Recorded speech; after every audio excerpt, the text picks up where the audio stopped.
do you mean? I'm working. And she points around the room.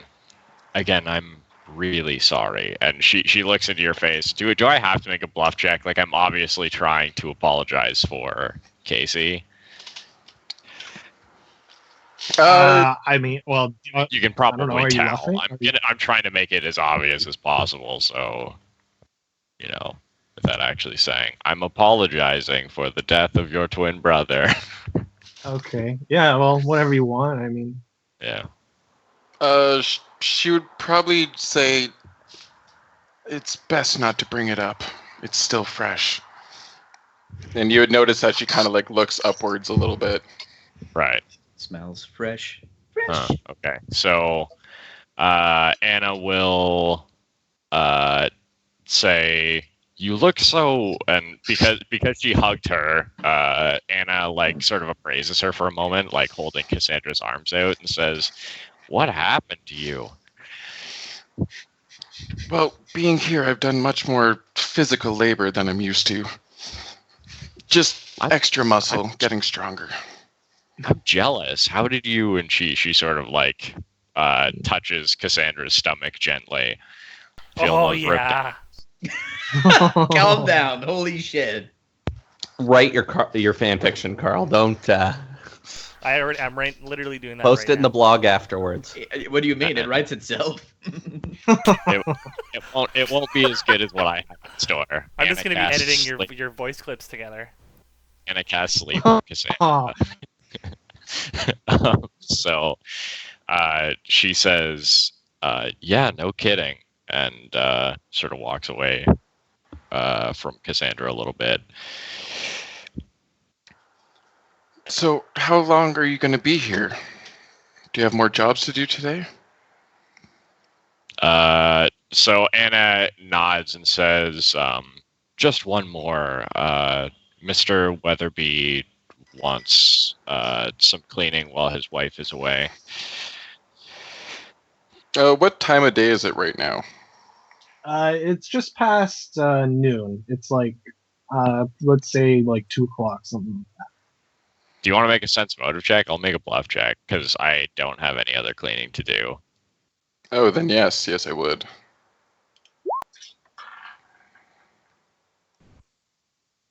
$19. Sunset motive. 12. So, like, what would give it away that you lied? Like, did you just make that name up? Yeah, you can probably just tell I'm being evasive, or maybe you even saw Mr. Weatherby's wife on your way over here. Right. Anna, you've never been good at lying. And at that, she sort of drops her gaze from Cassandra's for a moment and says, "And what about you? What are you doing here?" Well, after my brother's death, it was too traumatizing staying at the house. Mother thought it would be best if I came here. And your uncle looks like he has a visitor? Yes, I didn't get a chance to talk to him. Once I saw you, I ran right over. And Anna has like a little bit of a pained smile on her face and says, "Well, I suppose you should go greet him while I finish up here."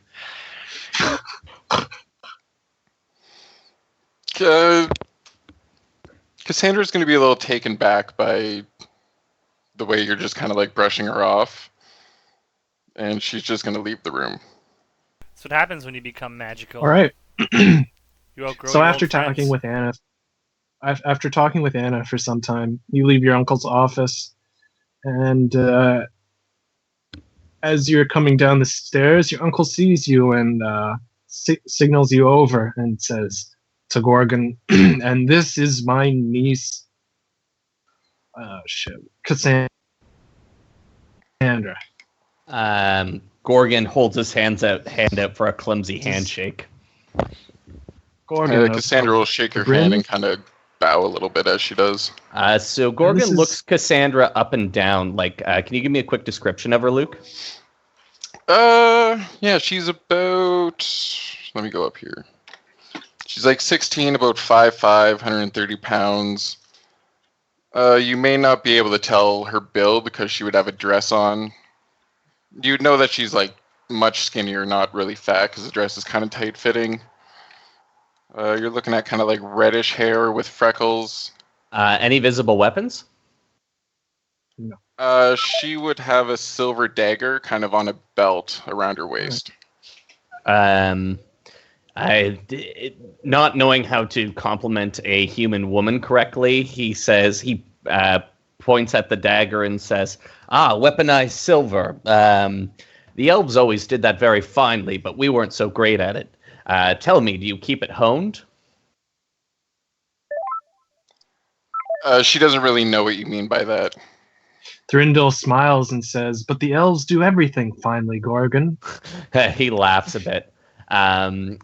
He takes it out and inspects the blade. Has she taken a whetstone to it recently? No. So Gorgon pulls out a whetstone from his pocket and says, "May I?" Will it damage the silver? He says, "No. In fact, it will increase the potency of the blade for the next thing you cut." She'll nod her head yes, and then kind of like as you're sharpening it, she'll ask you to kind of like explain to her why it does that. So he says, the most important part about any sort of tool you keep on you is proper maintenance. Look at this, he says, pointing at his left hand, and there's a big gash down the back of his hand as he pulls his leather glove back. He says, when you cut with a dull knife, you risk hurting yourself. It's very important to keep your tools in good repair. Cassandra will nod and say, "Thank you. I wouldn't have known." He kind of twirls the knife around and passes it back to her with the handle first and says, these things are cheap. And just so you know, Luke, until you, the first time you strike something with it, you get an extra +1 to damage. Ooh. Now, yeah, but is it a silver dagger? Oh, you use the whetstone, right? Correct. Okay. So, as you're discussing this, as Gorgon has his back turn,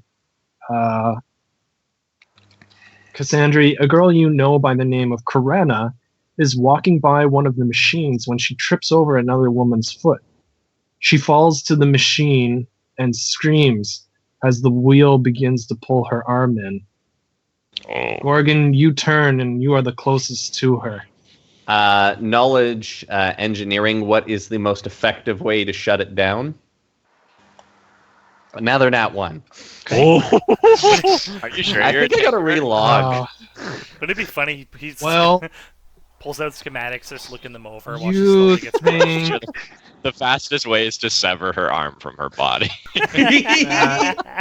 There's the no hope, easiest guys. way would be to cut the Stop the river so that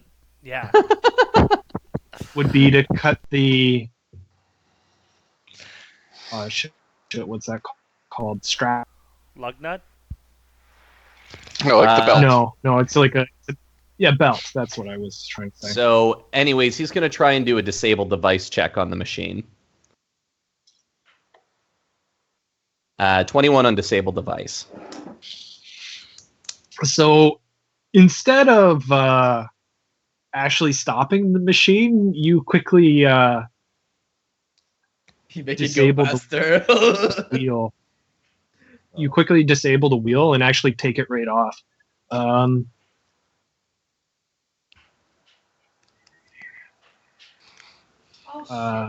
Her arm is broken and dislocated. You can see large purple whelps going up her arm, but the arm is intact.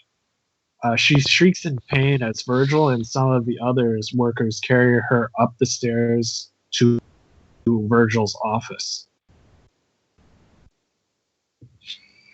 Cassandra, before anyone seems to notice, the woman with dark hair who what was her name? who the woman tripped over, Karena, that's it, who Karena tripped over, appears to leave the mill before anyone notices. What do you do? And I saw her like trip her. Yes, it wasn't. It was really not obvious though. Like it was, yeah, not obvious. You don't think anyone else noticed?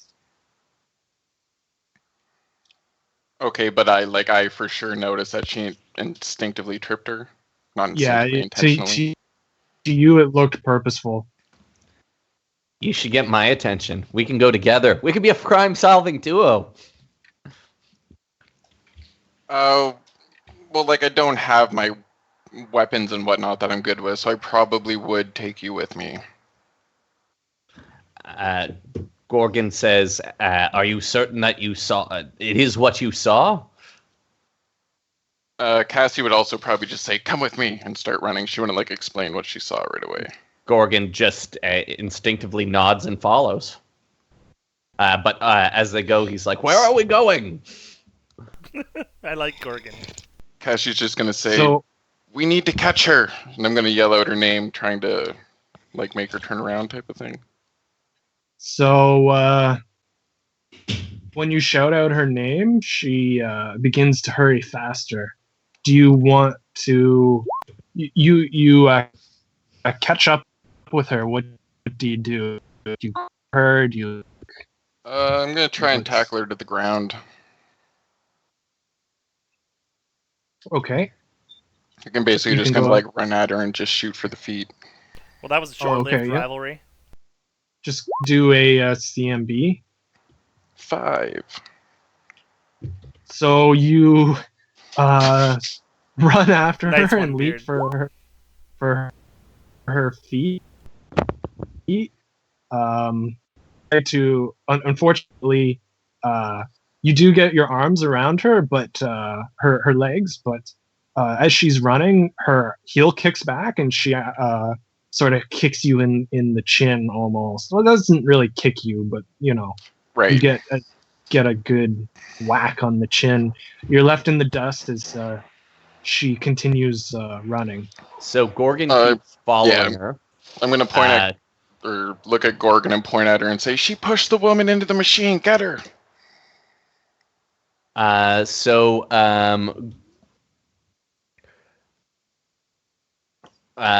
Gorgon says he throws down an intimidate check. He says, "All right, lass, stop your running, and this can be done easily. If not, I get to see what the inside of a human female looks like." Ew. Nat 20. Okay. Oh, Okay, there you so he gets to go inside. She immediately stops and sort of begins to cower as she turns and looks at you. He says, there. I'm not going to hurt you." And he waits for Kassandra to catch up. And then he hurts her. Before even Kassandra gets there, the woman you can see is terrified. And she says, "Me up to it. He offered me enough silver to get out of this town. I had no choice." Gorgon gets down on one knee and takes out his notebook and his pencil and says, "Who's he, lass? Who is he?" Say it one more time for the camera. Henry Oliver's son. He's a thief taker here in Dunford. So Gorgon says, "Interesting. Why is it you want to leave Dunford? It's such a quaint village." I want to live in the capital. And he gave you. Why did he want this one woman harmed? He wouldn't say. He just told me what to do. And told me that he'd pay me 100 silver. Did he ever pay you this 100 silver? Well, not yet. I had to do it first. She begins crying. Please, just let me go. Ask if she has a slip proving that she was doing a job.